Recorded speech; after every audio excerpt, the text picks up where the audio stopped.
Hello, मेरा नाम है अभिषेक और स्वागत करता हूं बच्चों आप सभी का हमारे इस खूबसूरत से प्यारे से प्लेटफॉर्म पे जिसका नाम है JR कॉलेज।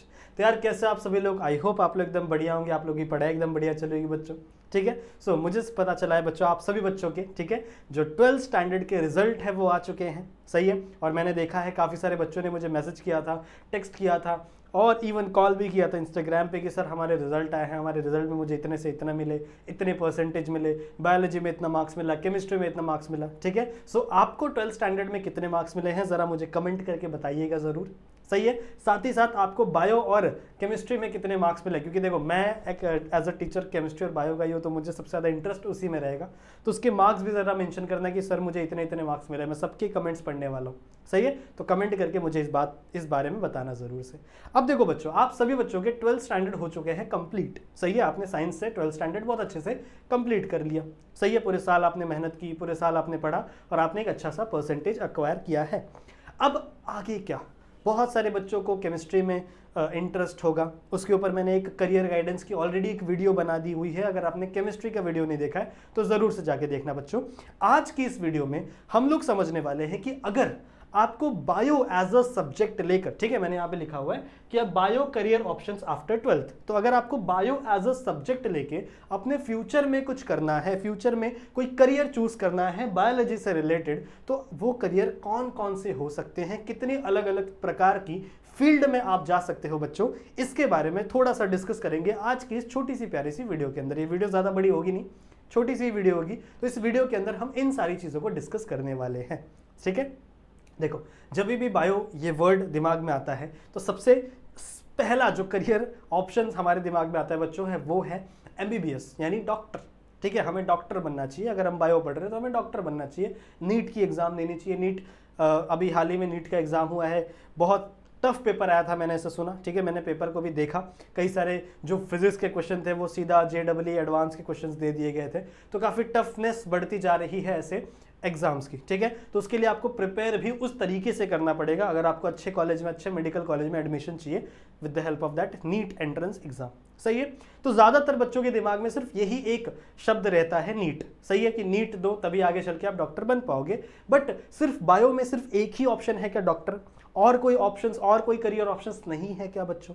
बहुत सारे, अगर मैं कहूं तो बहुत सारे करियर ऑप्शंस हैं बच्चों हमारे पास। सही है, तो उन्हीं सबको आज हम लोग डिस्कस करने वाले हैं इस छोटी सी प्यारी सी वीडियो के अंदर।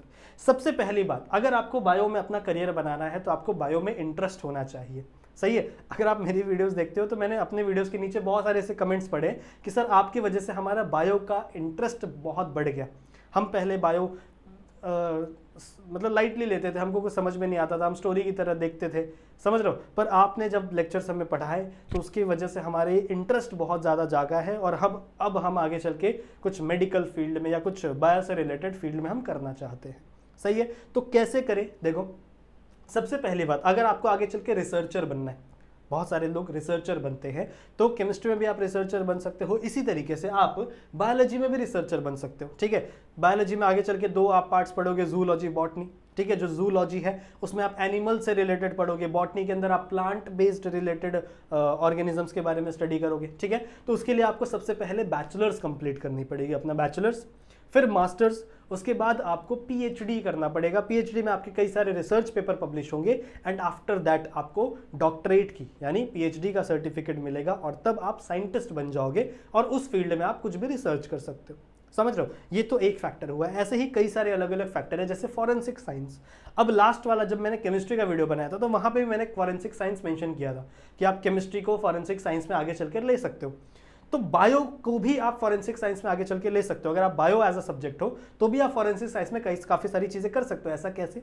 देखो फॉरेंसिक साइंस के अंदर बहुत सारे छोटे छोटे डिविजन्स हैं, छोटे छोटे नहीं एक्चुअली में बहुत बड़े डिविजन्स हैं। जैसे बैलिस्टिक एक डिवीजन है फॉरेंसिक साइंस के अंदर, जैसे मान लो जो गन रिलेटेड चीज़ों से डील करता है, जो फिजिक्स के अंदर आ गया। अगर आपने फिजिक्स पढ़ी है तो आप बैलिस्टिक डिवीजन में आ सकते हो।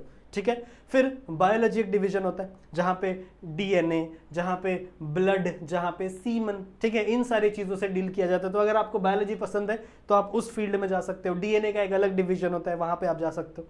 ठीक है, फिर एक डिवीजन होता है साइबर का डिवीजन। देखो फॉरेंसिक बहुत अलग अलग चीज़ों का मिश्रण है, फॉरेंसिक साइंस बहुत अलग अलग चीज़ों का मिश्रण है। अगर आपको IT पसंद है, कोडिंग करना पसंद हो, आप फिर भी फॉरेंसिक में आ सकते हो एज अ साइबर और तासी, ठीक है, तो साइबर एंड तासी एक्सपर्ट बन सकते हो आप।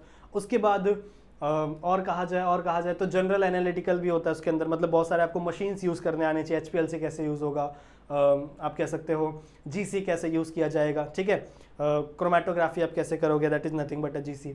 उसके बाद आप देखोगे कि जो बहुत सारे ऐसे मशीन्स होते हैं ना जिससे हम लोग कंपाउंड को स्टडी करते हैं, जैसे बहुत सारे होते हैं ना केमिस्ट्री के अंदर, ठीक है, वो मैं आप लोग को पढ़ाऊंगा आगे चल के, ठीक है, बताऊंगा जब लेक्चर्स हम लोग लेंगे उस समय मैं आपको बताऊंगा, सही है। तो ऐसे बहुत सारे अलग अलग फील्ड है अगर आप देखो किसके अंदर, केमिस्ट्री के अंदर, सही है। स्पेक्ट्रोस्कोपी हो सकता है, IR spectroscopy, NMR spectroscopy, spectroscopy से भी आप डिटेक्ट करोगे, ये जनरल एनालिटिकल केमिस्ट्री में, यही मुझे बताना था आपको, समझ रहे हो। तो ऐसे बहुत सारे अलग अलग फील्ड है बच्चों फॉरेंसिक साइंस में, और फॉरेंसिक साइंस में आप केमिस्ट्री से भी एंट्री ले सकते हो, बायो से भी एंट्री ले सकते हो, IT फील्ड से भी एंट्री ले सकते हो, फिजिक्स से भी एंट्री ले सकते हो, समझ रहे हो। तो आपका करियर ऑप्शन फॉरेंसिक साइंस भी बन सकता है बच्चों अगर आप बायोलॉजी चूज कर रहे हो, क्योंकि उसके अंदर हम नन अदर देन एक क्रिमिनल इन्वेस्टिगेशन को ही सॉल्व कर रहे हैं, सही बात है, ठीक है। तो मैं आप लोग के सामने बच्चों कुछ अलग अलग चीजें दिखाता हूं, अलग अलग करियर ऑप्शंस मैं आप लोग के लिए यहाँ पे सामने प्रेजेंट कर रहा हूँ।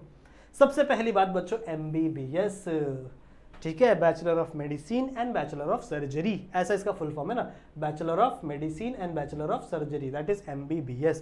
ये आपको करने के लिए नीट देना ही पड़ेगा, NEET as a entrance exam आपको देना ही पड़ेगा, जो कि NTA लेता है हर साल, ठीक है, नेशनल टेस्टिंग एजेंसी।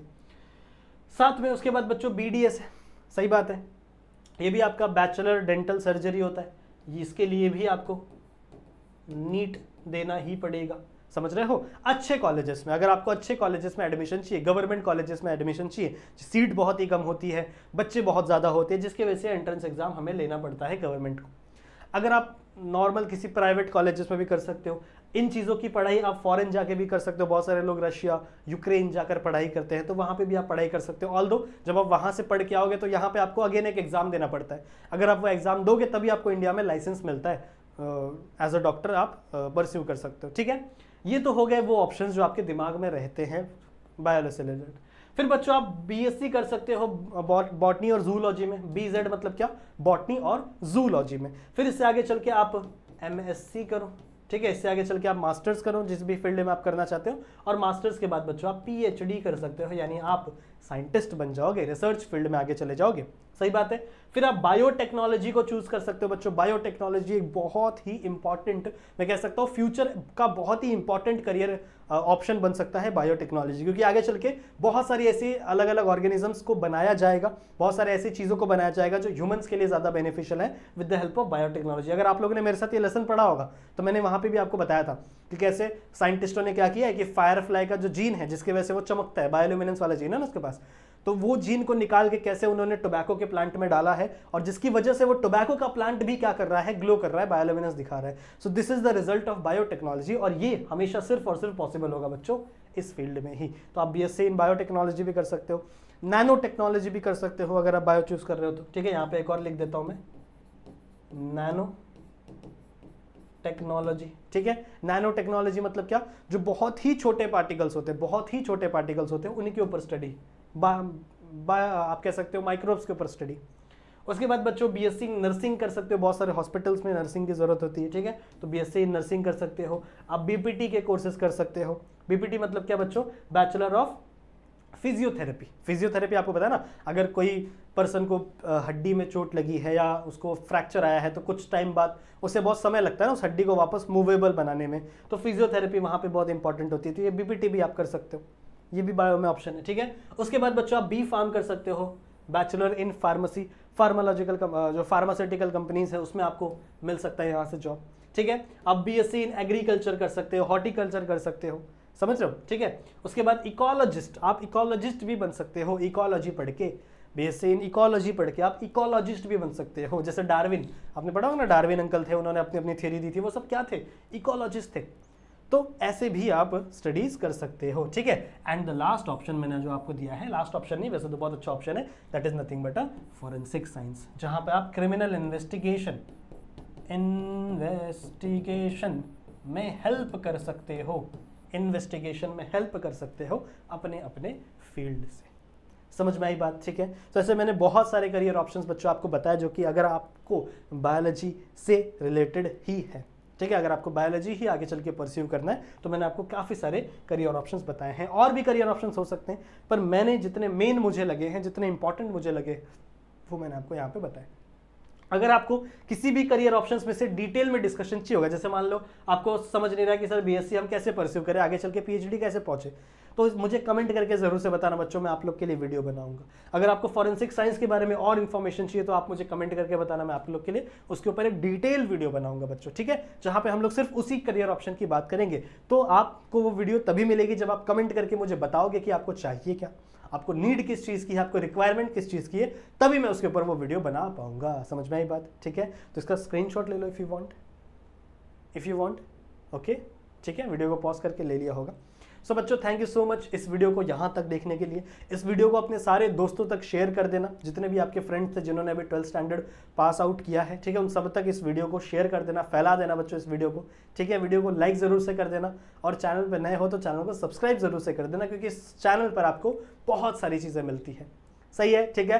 तो थैंक यू सो मच बच्चों इस वीडियो को यहाँ तक देखने के लिए। मैं मिलता हूँ ऐसे ही आपको एक और दूसरे वीडियो में, जहाँ पे हम लोग और भी बहुत सारी चीज़ें डिस्कस करेंगे। तब तक के लिए आप अपना ध्यान रखना and keep studying. Bye bye.